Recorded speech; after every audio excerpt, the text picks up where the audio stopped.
अस्सलाम वालेकुम रहमतुल्लाहि वबरकातुहू। कैसे हैं आप सब? उम्मीद करती हूँ आप सब खैरियत से होंगे। अल्हम्दुलिल्लाह मैं भी ठीक हूँ। चलिए शुरू करते हैं। बिस्मिल्लाहिर्रहमानिर्रहीम। इसीलिए तलाक दो बार है, जिसमें इद्दत का कानून औरत के लिए तजवीज़ किया गया है। इसमें मर्द के तीसरी बार तलाक देने पर वो बीवी इससे हमेशा के लिए जुदा हो जाएगी। अलबत्ता अगर वो औरत दोबारा किसी दूसरे मर्द से निकाह करे और या तो इस दूसरे से इसका तलाक हो जाए और या वो फौत हो जाए तो बाहम रजामंदी से इसका पहला शौहर इससे निकाह कर सकता है। आजकल जो हलाला का तरीक़ा हमारे माशरे में हो रहा है वो सरासर गलत और लानती है। यानी कि अगर पहला शौहर अपनी बीवी को तलाक के बाद अपनी ज़ौजियत में लेना चाहे तो किराए का शौहर पैदा करके इससे इस औरत का निकाह कराता है और वो बग़ैर मुबाशरत के इसे तलाक दे और फिर पहला शौहर अपनी बीवी से दोबारा निकाह करके इसे अपने लिए हलाल करे। ये निकाह नहीं बल्कि ज़िनाकारी है और अल्लाह के क़ानून का मज़ाक उड़ाना है। माहवारी के अय्याम में तलाक देना ठीक नहीं है और एक ही बार में 3 तलाक देना सख्त गुनाह है। तलाक की इद्दत 3 दफ़ा माहवारी की है और इस इद्दत के दौरान अगर शौहर का मकसद अपनी बीवी को तंग करना ना हो तो बाहिम रजामंदी से वो इसे वापस ले सकता है, लेकिन इद्दत गुजर जाने पर इस औरत पर तलाक बाइन गिरता है। इसके बाद अगर चाहे तो दोनों को आपस में बाहिम रजामंदी से निकाह करना होगा। हामिला औरत की इद्दत इसके हमल के ख़त्म होने के बाद है और औरत को नहीं चाहिए कि अपने हमल को छुपाए या झूठ कहे कि वो हामिला है, ताकि इसके शौहर का इसकी इस्लाह के बाद बीवी को वापस लेने का हक मारा जाए। और जिन औरतों को माहवारी बंद हो तो इनकी इद्दत 3 महीने है और बेवा औरत की इद्दत 4 महीने और 10 दिन है और इस इद्दत के दौरान औरत को अपनी ज़ीनत की चीज़ों से परहेज करना चाहिए। और जिन औरतों को दखुल से पहले तलाक मिल जाए तो इन पर कोई इद्दत नहीं है। और जो मर्द अपनी बीवी से ताल्लुक़ ना रखने की कसम खाता है, यानी क़ानूनी तौर पर तो मियाँ बीवी है लेकिन अमलन एक दूसरे से अलग रहें तो ऐसे बिगाड़ के लिए 4 महीने की मुद्दत है। या तो अपने ताल्लुक़ात की इस्लाह कर लो या फिर ताल्लुक़ात तलाक देकर तोड़ दो।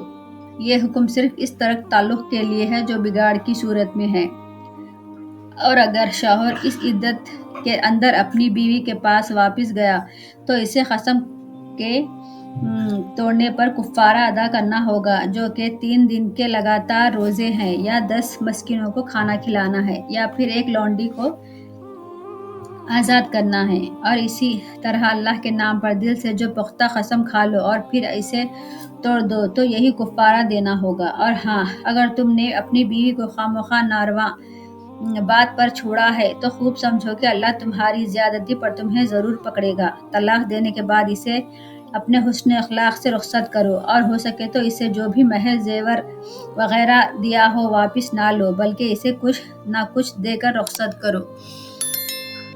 बाज़ लोग मजाक से तलाक दें या आज़ाद करें या निकाह करें तो अल्लाह ताला ने ऐसा करने को अल्लाह की आयतों से मजाक करना कहा गया है और नबी करीम सल्लल्लाहु अलैहि वसल्लम ने कहा कि जो ऐसा करेगा तो वैसा ही हकीकत में समझा जाएगा। इसमें खुला का बयान है, यानी अगर औरत अपने खाविंद से अलहदगी हासिल करना चाहे तो खाविंद अपना दिया हुआ महर वापस ले, और अगर खाविंद अलहदगी के लिए आमदा ना हो तो अदालत खाविंद को तलाक का हुक्म देगी, और अगर वो ना माने तो अदालत निकाह को ख़त्म कर देगी। और खुला इद्दत 1 महीने या 1 हैज़ की है। लेकिन औरत बग़ैर किसी माक़ूल सबब के खाविंद से खुला या तलाक का मुतालबा ना करे, वरना नबी करीम सल्लल्लाहु अलैहि वसल्लम के हदीस के मुताबिक ऐसी औरतें जन्नत की खुशबू तक नहीं पा सकेंगी।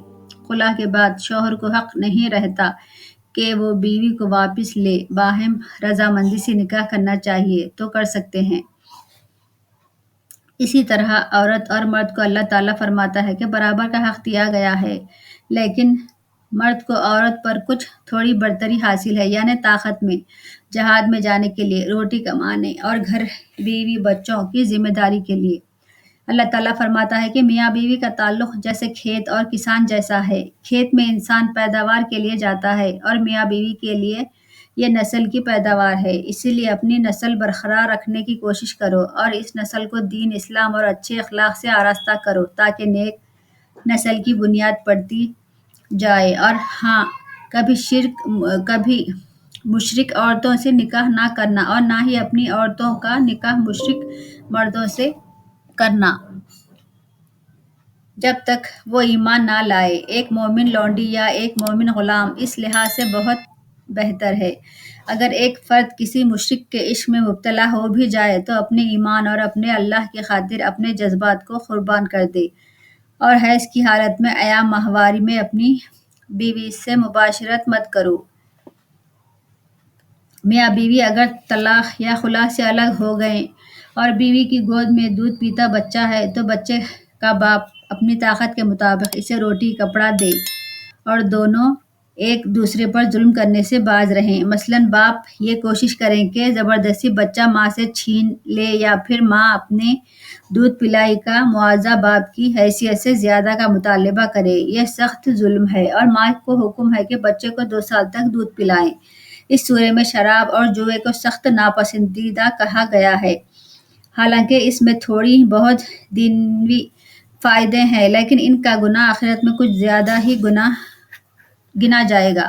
اس کے بعد شراب پی کر نماز پڑھنے کو منع کیا گیا ہے، اور پھر شراب اور جوئے اور اس قسم کی تمام چیزوں کو حرام کر دیا گیا۔ سورہ نساء آیت نمبر 43 اور سورہ مائدہ آیت نمبر 19۔ اور ہاں، رشوت دے کر ناجائز فائدے اٹھانے کی کوشش مت کرو۔ قرآن میں یتیموں کے مال اور حقوق کی حفاظت کے لیے بارہا سخت احکام نازل ہوئے تھے، جس سے کہ اہل ایمان جن کی تربیت میں یتیم بچے تھے وہ ان احکام سے سخت خوف زدہ تھے، یہاں تک کہ انہوں نے ان کا کھانا پینا بھی الگ کر دیا تھا کہ کہیں ان یتیموں کے مال کا کچھ حصہ ان کے مال میں نہ مل جائے۔ اسی لیے اللہ تعالیٰ نے اس سورہ میں ان کی غلط فہمی کو دور کر دیا، یہ کہہ کر کہ ان کا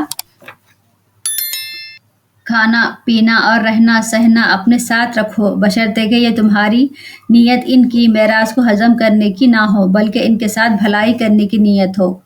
اس میں اللہ تعالیٰ فرماتا ہے کہ تمہارے والدین، رشتہ دار، مساکین اور مسافر سب سے زیادہ تمہارے مالی مدد کے حقدار ہیں۔ اس میں ہدایت دی گئی ہے کہ فضول خرچی مت کرو اور نہ ہی ضرورت سے زیادہ خرچ کرو کہ کل کو عادت کے مطابق دوسرے کے آگے ہاتھ پھیلانا پڑے، بلکہ اپنی ضروریات پوری کرنے کے بعد جو زیادہ بچ جائے اسے اللہ کی راہ میں خرچ کرو۔ اللہ کی راہ میں خرچ کرنے سے کمی نہیں ہوتی بلکہ اللہ تعالیٰ اس میں اضافہ کرتا ہے، کیونکہ جو مال اس کی راہ میں خرچ کرے اسے اپنے ذمہ خرچ قرار دیتا ہے اور اپنے وعدے کے مطابق زیادہ دیتا ہے۔ جتنے گہرے جذبے کے ساتھ اس کی راہ میں خرچ کرے گا اتنا زیادہ اس کا اجر ملے گا، یعنی ایک دانے میں اتنی برکت دے گا کہ اس سے 700 دانے اگ سکتے ہیں، یعنی 700 گنا ہو کر زیادہ ملے گا۔ اور صدقات کو چھپا کر حاجت مندوں کو دینا تمہارے لیے زیادہ بہتر ہے تاکہ صدقات لینے والے کی عزت برقرار رہے۔ البتہ تمہاری نیت اگر بڑائی کی نہ ہو تو تم صدقات کا ذکر اس طرح کر سکتے ہو کہ لینے والے کی خودداری برقرار رہے اور دوسروں میں بھی صدقات دینے کا شوق ابھرے۔